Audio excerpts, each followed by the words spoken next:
Hello കൂട്ടുകാരെ, എല്ലാവർക്കും സുഖമല്ലേ? ഇന്ന് നല്ല അടിപൊളി ഒരു മീൻകറിയുടെ റെസിപ്പിയാണ് കേട്ടോ കാണിക്കുന്നത്. എന്നും ഒരേപോലൊക്കെ മീൻകറി ഉണ്ടാക്കി മടുത്തവർക്കൊക്കെ ഉണ്ടാക്കാൻ പറ്റിയ റെസിപ്പിയാണ്. പിന്നെ നല്ലൊരു വെറൈറ്റി ടേസ്റ്റുമാണ് കേട്ടോ. അപ്പോഴിതെങ്ങനെ ഉണ്ടാക്കുന്നതെന്ന് കണ്ടു നോക്കാം. അതിന് മുന്നേ ഈ ചാനൽ ഇതുവരെ സബ്സ്ക്രൈബ് ചെയ്യാതെ ആരെങ്കിലും കാണുന്നുണ്ടെങ്കിലേ പ്ലീസ് ഒന്ന് സബ്സ്ക്രൈബ് ചെയ്ത് സപ്പോർട്ടോടെ ചെയ്തേക്കണേ. കൂടെ കാണുന്ന ബെല്ലൈക്കണിലെ ഓൾ തന്നെ ഒന്ന് അമർത്തിയേക്കണേ. ഇതെങ്ങനെ ഉണ്ടാക്കുന്നതെന്ന് കണ്ടു നോക്കാം. ഇതുണ്ടാക്കാൻ വേണ്ടിയിട്ടേ ആദ്യം ഒരു മിക്സിയുടെ ജാർ ഒന്ന് എടുത്ത് വെച്ചിട്ട് അതിലേക്കൊരു 4 പച്ചമുളക് ചേർത്ത് കൊടുക്കുന്നുണ്ട്. ഇനി ഒരു 1.5 ടേബിൾ സ്പൂണോളം കുരുമുളക് കൊണ്ട് ഇട്ട് കൊടുക്കുന്നുണ്ട്. അപ്പം നിങ്ങളുടെ എരിവിനനുസരിച്ച് നമുക്കിത് കൂട്ടുകയോ കുറയ്ക്കുകയൊക്കെ ചെയ്യാം. എരിവിന് വേറെ ഒന്നും ഇനി ഈ കറിയിലോട്ട് ചേർക്കുന്നില്ല കേട്ടോ. ഇനി ഇതിലേക്ക് ഒരു 2 പഴുത്ത തക്കാളി ഞാൻ ചേർത്ത് കൊടുത്തിട്ടുണ്ട്.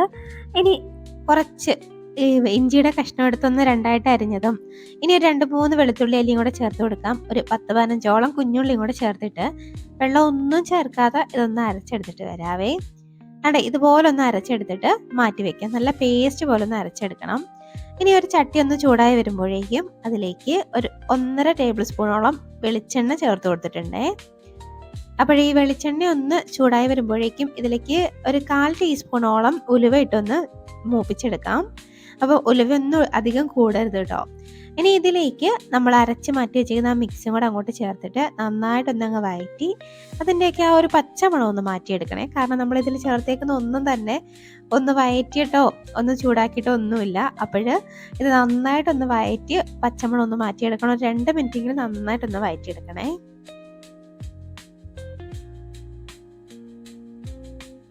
ഇപ്പോൾ ഏതാണ്ട് 2 മിനിറ്റൊക്കെ കഴിഞ്ഞിട്ടുണ്ട്. നല്ലപോലെ ഒന്ന് വഴറ്റി അതിൻ്റെ പച്ചമണമൊക്കെ ഒന്ന് മാറി വന്നിട്ടുണ്ട്. ഇനി ഇതിലേക്ക് കുറച്ച് മസാലപ്പൊടികളൊന്ന് ചേർത്ത് കൊടുക്കണം. നമുക്ക് ആ മസാലപ്പൊടികളും കൂടെ ചേർത്ത് കൊടുക്കാം. ഒരു 1/4 ടീസ്പൂണൊക്കെ മഞ്ഞൾപ്പൊടി ഞാൻ ചേർത്ത് കൊടുക്കുന്നുണ്ട്. അതുപോലെ ഒരു 2 ടീസ്പൂൺ മല്ലിപ്പൊടിയും കൂടെ ചേർത്ത് കൊടുക്കുന്നുണ്ട്. വേറെ മസാലപ്പൊടികളുടെ ഒന്നും ആവശ്യമില്ല. ചേർത്തിട്ട് ഈ പൊടികളുടെ പച്ചമണമൊക്കെ ഒന്ന് മാറുന്നവരെയും ലോ ഫ്ലെയിമിലിട്ട് നന്നായിട്ടൊന്നങ്ങ് വഴറ്റിയെടുക്കാം.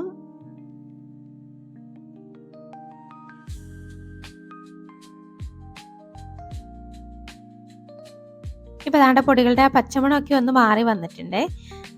ഇനി ഇതിലേക്ക് കുറച്ച് പുളിവെള്ളം കൂടെ ഒന്ന് ചേർത്ത് കൊടുക്കണം. ഞാനിതിലേക്ക് സാധാരണ വാളംപുളി എടുത്തിട്ട് അതൊന്ന് പിഴിഞ്ഞ വെള്ളമാണ് എടുത്തിരിക്കുന്നത്. കുടംപുളി വേണമെങ്കിൽ ചേർക്കാം. പക്ഷേങ്കിൽ ഈ കറിക്ക് വാളംപുളിയുടെ ആ വെള്ളം ചേർക്കുന്നതായിരിക്കും നല്ല ടേസ്റ്റ് കേട്ടോ. അതും കൂടെ ചേർത്തിട്ട് ഒന്ന് ജസ്റ്റ് ഒന്ന് നന്നായിട്ട് ആ മസാലയായിട്ട് നന്നായിട്ടൊന്ന് അങ്ങ് മിക്സാക്കി എടുത്തിട്ട് ഈ മസാലയൊക്കെ ഒന്ന് തിളച്ച് വരാനായിട്ട് ഒന്നങ്ങ് വെയിറ്റ് ചെയ്യാം കേട്ടോ. അപ്പോഴത്തേനും ഈ പൊടികളൊക്കെ കുറച്ചും കൂടെ നന്നായിട്ടൊന്ന് വെന്ത് നല്ലൊരു ടേസ്റ്റ് ആയിരിക്കും.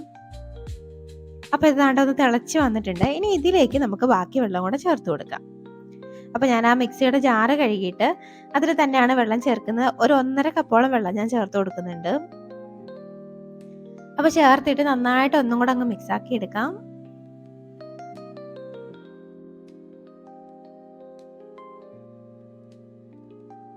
ഇതുപോലെ നന്നായിട്ടൊന്നങ്ങ് മിക്സാക്കി എടുത്തിട്ട് ഇനി ഇതിലേക്ക് ആവശ്യത്തിനുള്ള ഉപ്പും കൂടെ അങ്ങോട്ട് ചേർത്ത് കൊടുക്കാം. ഉപ്പും ചേർത്ത് കുറച്ച് കറിവേപ്പിലയും കൂടെ ഒന്ന് ഇട്ട് കൊടുക്കുന്നുണ്ടേ.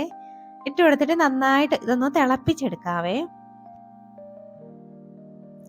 ഇതൊന്ന് തിളച്ച് വന്നിട്ടുണ്ട്. ഇനി ഇതിലേക്ക് നമുക്ക് ക്ലീൻ ആക്കി വെച്ചേക്കുന്ന മീനും കൂടെ ചേർത്ത് കൊടുക്കാം. മീൻ ചേർക്കുമ്പോൾ ഈ കറിക്ക് കൂടുതലും മത്തിയോ അല്ലെങ്കിൽ അയലയൊക്കെ ചേർക്കുന്നതായിരിക്കും കേട്ടോ കൂടുതൽ ടേസ്റ്റ്. ഞാൻ അയലയാണ് ചേർക്കുന്നത്. മീനെല്ലാം അങ്ങോട്ട് ഇട്ട് കൊടുക്കാവേ.